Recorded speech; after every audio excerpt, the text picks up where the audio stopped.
係咁網友嗱，呢條片係講中國兩會嘅前瞻大清洗，講講大清洗，然後就講15+5規劃，講幾樣得意嘅重要嘅嘢，然後最後我將中國經濟嘅局面講俾大家聽。大家估唔估到呢個係邊個啊？係真係歷史圖片攞出嚟嘅，呢個就係明成祖朱棣個樣。嗱，我哋俾大家睇下。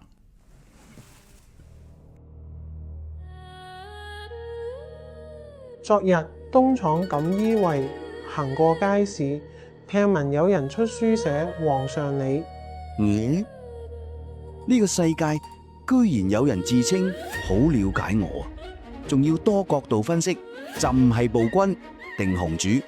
知我者，莫若蕭若元兄。靖難之變嘅來龍去脈，永樂遷都北京嘅個中原因，幾次親征北伐蒙古，派鄭和下西洋，同埋編修永樂大典嘅事蹟，都寫得絲絲入扣。分析讀到咩話？咁好睇，都係賣新台幣520蚊嚟人，同朕計一計，大量購入要幾多白銀？好開心。最新作品蕭若元說明史，明成祖朱棣暴君雄主，現已在蕭貓貓辦館網站有售。嗱，呢個呢就係順豐快遞嘅價錢。如果英國美加用平郵嘅話呢，729蚊啫。全部呢有親筆簽名㗎嚇，我話俾你聽。呢度呢，你點入去蕭貓貓辦館嗰度訂啦。呢本書，我覺得係非常之好睇。即係你明史一定要 keep 一套我講嘅明史。我講嘅明史呢，就係同明朝那些話兒呢。我有一部分係學咗明朝那些話兒，但係我係比佢嚴肅啲嘅，同埋史料係準確過佢，同埋講經濟啊、講文化層面呢係好過佢嘅，但係可讀性好強嘅。大家快啲訂本下場啊！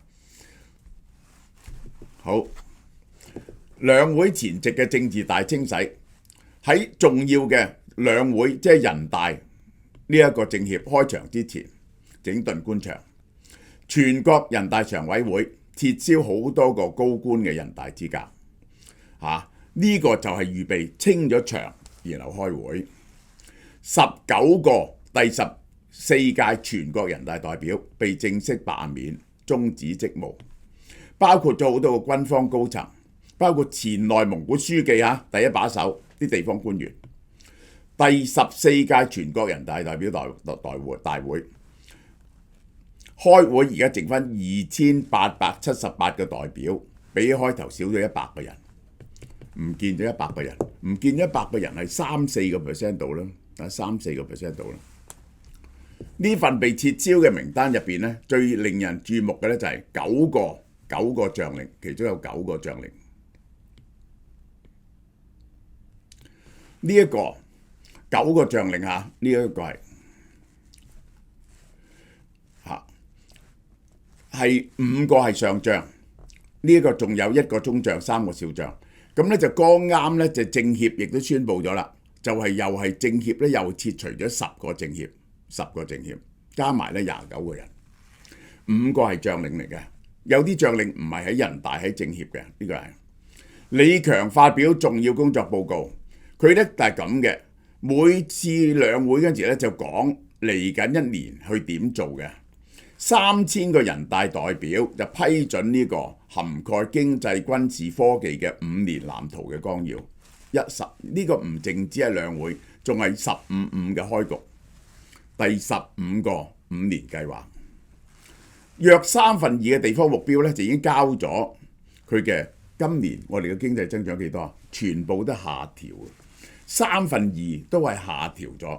所以呢，中央呢亦都會要跟住下調。如果中央唔下調呢，就一早就俾咗個意思俾佢哋，就叫佢哋唔好下調，要頂住。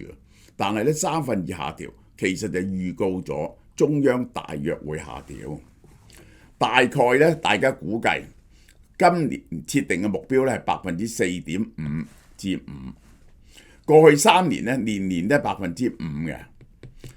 但係咧，佢到時咧就彈弓手，睇係4.5%啊、4.75%啊、4.7%啊，還是係5%。但係唔能夠低過4.5%。點解啊？因為咧習近平咧就話咧就要再將個經濟翻1倍。如果要達到佢講嘅呢個第二個100年啊，1949年經濟再翻1倍咧，起碼要4.5%啊！而家牽涉嘅大部分係新增生產力，推動量子科技，嗱呢啲唔使得幾多錢嘅啫。生物製造係會使多啲錢，核聚變唔會使好多錢。第6代移動通訊產業未曾使好多錢，即係6G咧係要成熟嗰啲先好多錢，係即係生物製造、藥劑會使好多錢。仲有2樣主力嘅嘢，我遲啲講俾你聽。佢希望呢啲科技啊係拖動嘅經濟。即係咧，去到基建同房地產唔能夠拖動經濟咧，就希望呢啲嘢拖動個經濟。新加坡學者講，佢有個重大轉變嚇，15由基建投資轉為以人為本，投資於物轉為投資於人，係加大科研嘅培訓。新加坡學者真係好識講嘢嚇，呢個轉變係顛覆性嘅創新，提供智力支持同埋人才儲備。希望喺科技上同美國攣過嘅。中國嗱呢一個嚟緊嘅1年咧，我可以話俾大家聽，中國個經濟嘅亮點就係2樣嘢 ：AI 同人工機器人，同埋機械人。舊年 DeepSeek 發布人工智能，引起世界全球科技股嘅恐慌性拋售。咁其實咧一向咧，人哋覺得中國 AI 冇份。DeepSeek 出咗嚟呢，我都同意，就係咧中國科技呢，大概個晶片冇咁先進都好啦，佢有7-8成呢個美國嘅 AI， 佢可以做到7-8成，即係話呢，而家 AI 呢得2個大國嘅啫，一個就叫中國，一個咧就美國同全世界。對北京嚟講，係點樣將呢啲技術突破轉為系統性嘅工業實力，將全個經濟提升，可能用大型國有企業採取人工智能加製造啊！呢個呢，咁做呢，就可能呢，呢個國企個生產力就提升，就擠壓咗啲中小企。15大仲會講具身智能嘅核心技術啊，類人機械人。中國製造嘅人形機械人咧喺春晚表演武功、動態移動、馬達控制顯著提升咗。而家有150間本土開發商，個差異化嚴重不足。嗱，今年咧就會搏命去做，你會做到產量過剩為主。好啦，另一樣嘢啦，就係話咧就係要呢一個政府嘅收支不足啊，為咗要強化安全網咧，最高法院裁定僱主同勞工唔可以簽約唔交社保，呢個係嚴重違法啊！一定要由生產導向轉為消費導向。中國從來做唔到消費導向，講咗幾十年，內部消費咧都係得40% 到，發達國家咧係60-70%。呢項社保制度強施半年之後咧，喺更加嚴峻嘅基層執行係達到挑戰。大多數中國企業為咗減低成本，係重組啲員工嘅薪酬，就將實際收入咧列為績效獎金，壓縮社保要俾幾多錢嗱咁嘅。每一笪地方咧社保有個最低嘅基數，你要交個基數，咁咧佢哋就只係交個基數。咁本來高啲嗰啲都要交嘅點咧，就變咗係績效獎金，當呢個花紅支出嚟。好似某個汽車零件廠最低薪嘅員工為最低息繳交社保，導致勞工實際退休嗰時咧能夠嘅錢咧係有限嘅。佢唔係淨係資方逃避啊，嗰啲勞工都唔想交。由於即時因為生活真係好困難嘅，喺大陸啲人佢情願每個月攞多幾百蚊，退休嗰時再講。我睇見大陸嗰啲人，我而家成日研究大陸啲人嘅生活。好慘嘅真係，即係好多3-4千蚊、4-5千蚊嘅收入係過得好窮、好窮、好窮嘅真係。你諗下啦，如果4-5千、5-6千蚊人工，即係有個老婆再生個仔女，喂，你要租屋，你話幾大鑊咧真係。所以佢甚至要求僱主咧簽非正式僱傭合約，希望慳翻啲社保。中國製造業呢個嚴重產能過剩，國內惡價內卷，全球關稅壁壘，喺利潤空間極度壓迫之下咧，好多企業主如果再要交社保咧，就執得啦。如果嚴格執行呢項法規，大量微利運營嘅工廠走向大規模倒閉。前線執法嘅地方政府就唔知點好啦。你跟唔跟中央行啊，還是維護地方嘅利益？如果嚴格執法，嗰啲公司執笠，失業率上升，稅收崩潰；放任唔理，就違背最高法院嘅明確裁定。於是咧，都係隻眼開隻眼閉，準啲企業走灰色地帶，維持製造業嘅鏈條。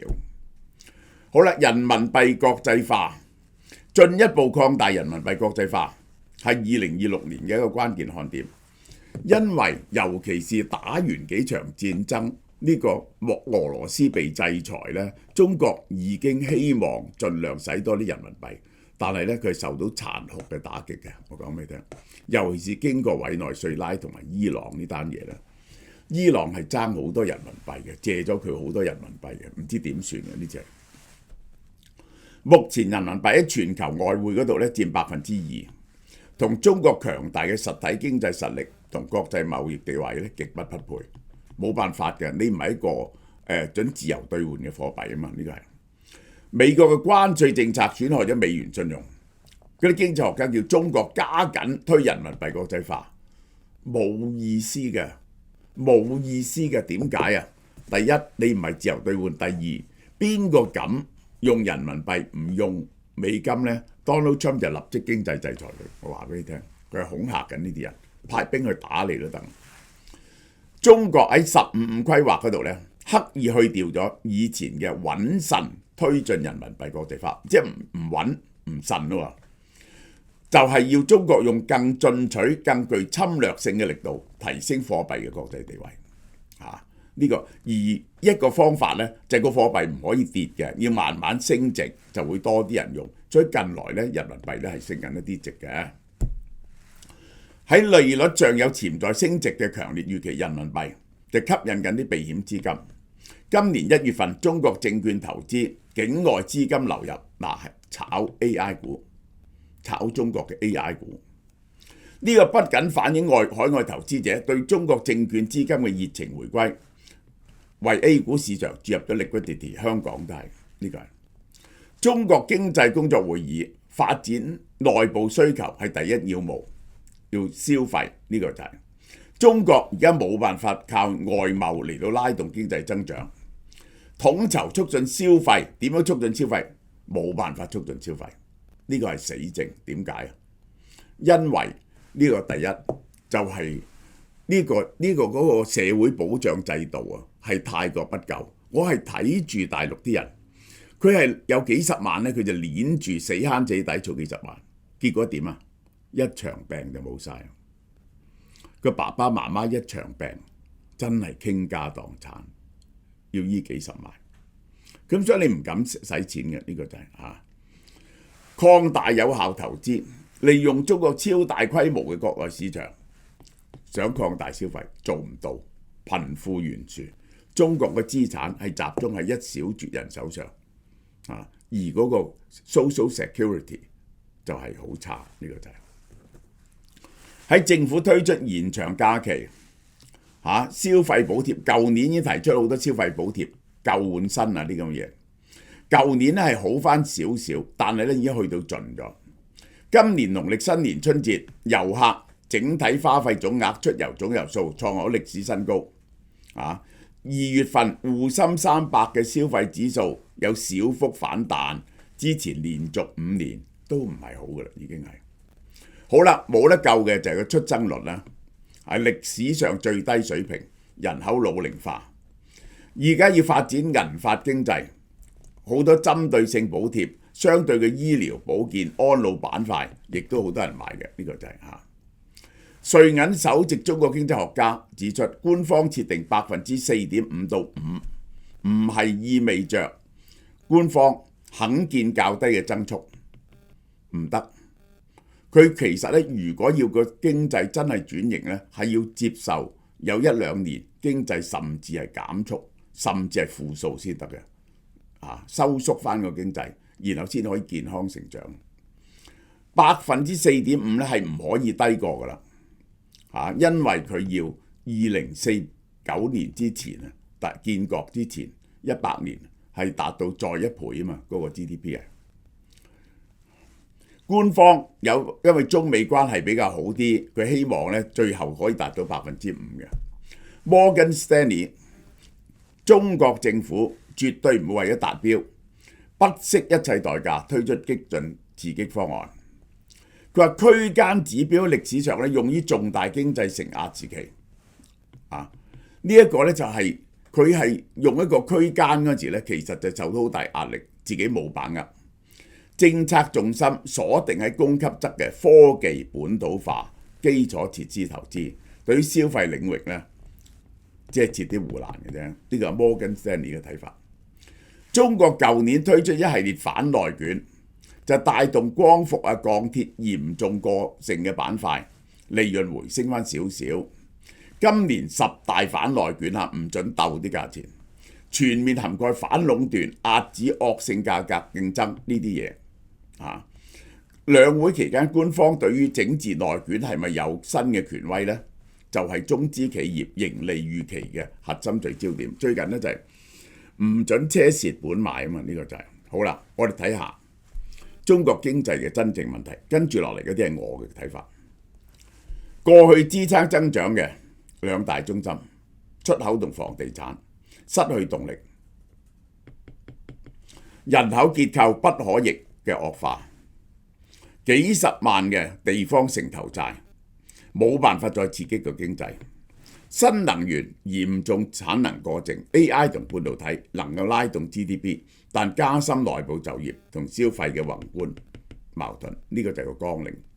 兩大舊引擎，本來舊年就靠出口托底，地產投資咧就已經衰咗5年㗎啦，呢個就係2025年嘅5% 靠出口，係大量去抌個 market。2026年呢，面對冷峻嘅現實，就係內需不振，產能被逼掟價出去，引發貿易夥伴嘅反制。而家咧今年咧呢個歐洲已經講得好清楚，我哋絕對唔能夠容忍咁大嘅赤字嘅，呢個係好多個國家都被逼要加中國關稅，因為咁大嘅貿易赤字咧，佢哋係冇外匯可以俾嘅，呢個係冇得揀嘅，呢個係出口難度加大。今年核心問題已經唔係能夠支撐，呢一個係呢一個中國嘅出口再冇可能咁樣增長。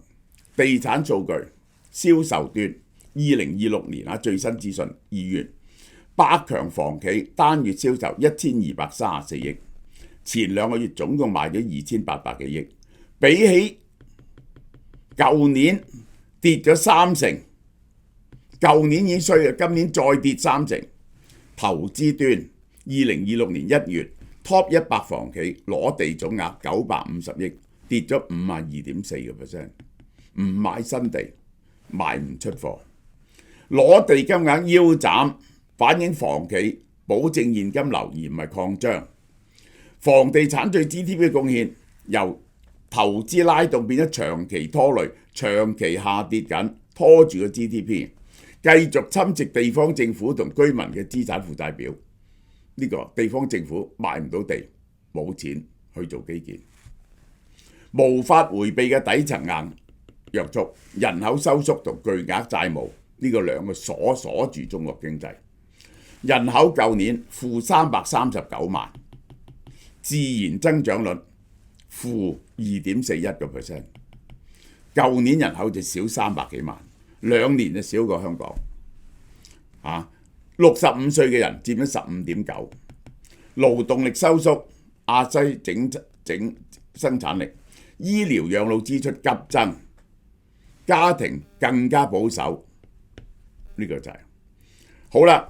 呢個係地方融資平台已經係80萬億至90萬億。呢一個總共幾多債？中國咧就係呢個中央政府嘅債40幾萬億，地方50幾萬億，兩個加埋90萬億，加埋180萬億。中國 GDP 130啊，呢個咧係去到1.3，中國係130% 至135%，個負債係嚴重到係咁。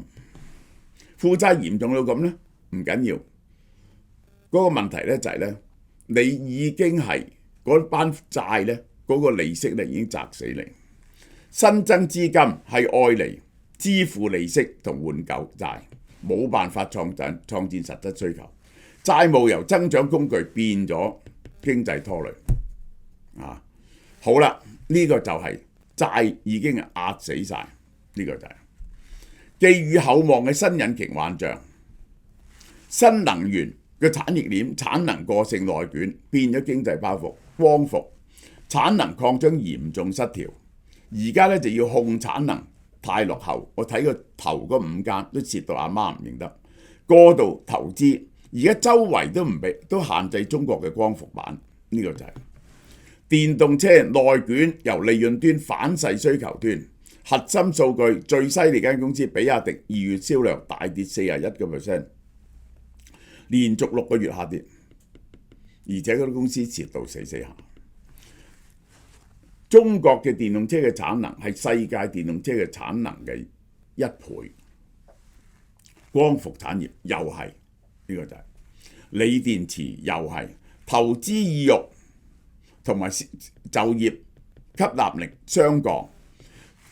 做落嗰啲嘢，佢引以為傲嘅幾樣嘢，鋰電池呢一個係光伏板同埋電動車，對於個 GDP 反而係變咗係拖累。而家高科技嘅基建嘅宏觀矛盾，在於冇辦法修復內部需求，支持 GDP 嘅3大政治正確。嗱，起乜嘢呢？算力中心、晶片係龐大嘅支出。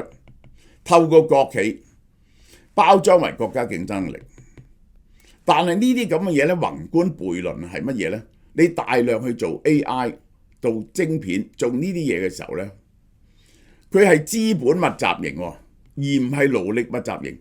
佢係請好少人嘅啫，佢係提升效率，導致因為你提升咗 AI，咁啊導致點啊？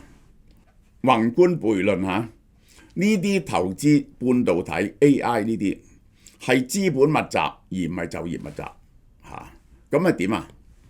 提升效率嘅同時咧，互聯網同中後台職位大幅度削減，最大力投資嘅就係阿里巴巴、騰訊呢個字節跳動，佢同時炒好多人，而一向喺互聯網做呢個碼農嘅人嘅收入咧係中等，係呢個係大陸新興嘅中產階級，而家呢班人被炒入獄好大鑊，呈現托住 GDP 托唔到內需嘅怪現象，進一步加劇收入分配不均。依賴資本密集型嘅增長嘅經濟結構，面臨持續嘅可續性嘅挑戰，出口受阻，地產失血，人口萎縮，難以撼動嘅下行壓力。呢個189萬億嘅債，政府冇乜能力再做任何嘢刺激經濟。政府嘅赤字，根據佢講，舊年個全口徑赤字去到10.5萬億，加埋城投債咧係12-13萬億，係10% of GDP， 嚴重過美國，所以咧唔能夠靠擴充債務刺激經濟。其實係試圖用 AI、半導體、機械人嚟到彌補地產退潮。2026年4.5至5%，實際上係托底優先。如果高科技投資只能夠美化 GDP 數字，但係冇辦法修復中產階級嘅收入同就業。喺債務不斷咁滾動嘅情況之下，呢個增長結構咧係難以為繼嘅，好唔好啊？我哋收到風，你講大話。聽講阿 Min 姐根本就唔係你嘅養女，你望落似佢家姐多啲喎，點解釋啊？今次去韓國就係為咗補貨呢隻 Hankook Life Longevity Complex NMN 5大逆齡成分，每日2粒 NAD+ 益珍，仲有白藜蘆醇、亞精胺同 TMG 抗氧化，同時修復細胞。香港似貓貓網上店同實體店都有售㗎。想同我一樣青春常駐，快啲行動啦！好啦，嗱呢隻嘢嚇有亞精胺、白藜蘆醇、MMN， 仲有 TMG 嗰個配方，大家睇下係天下無敵嘅配方。你去全香港睇翻，冇人有咁名貴嘅配方，同埋咁好嘅份量，450mg 一日嚇。然後呢個白藜蘆醇、亞精胺夾埋，佢同時係整緊幾樣防衰老嘅嘢，端粒體啦、粒線體啦，呢個抗氧化啦，同埋細胞自噬嘅，大家多多嚟幫襯。哇！咁快又到3月喎，三不盡春日節。俏貓貓為你搜集咗韓牛、日牛優惠，唔同部位唔同食法，總有一款啱你㗎嚇。煎燒推介日本岩手縣澳綠牛煎燒片，1包200g，有 BMS 7至8，原價208蚊，春日優惠99蚊。BMS 9至10，原價238蚊，春日優惠138蚊。仲有 A5 牛肋條300g。肉質 Q 嫩，只係138蚊。火鍋推介日本岩手縣澳綠牛火鍋片，1包200g，有 BMS 7至8同 BMS 9至10兩款，同樣係優惠99蚊同138蚊。仲有1家韓牛5花火鍋片300g，油脂甘香鹽油膩，只係99蚊。啖啖肉推介1家韓牛肉眼扒一塊200g，原價288蚊，春日價188蚊。中意食薯仔牛柳粒呢，就可以揀 A5 一口牛粒，1包只係78蚊啫，自己整健康又滋味。炆煮推介1家韓牛牛筋腩3磅，原價450蚊，春日價218蚊。牛膝88蚊，牛尾128蚊，優惠由3月1號到31號，門市同網上都有優惠，數量有限，售完即止。